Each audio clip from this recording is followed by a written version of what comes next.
We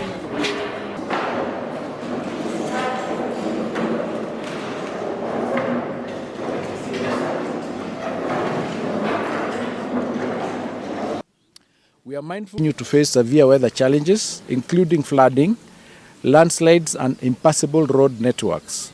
Together with the Ministry of Interior and National Administration, county governments and disaster response agencies, we have activated alternative transportation routes, established temporary collection and distribution points, and deployed helicopters to ensure the secure and timely delivery of examination materials in the most adversely affected areas.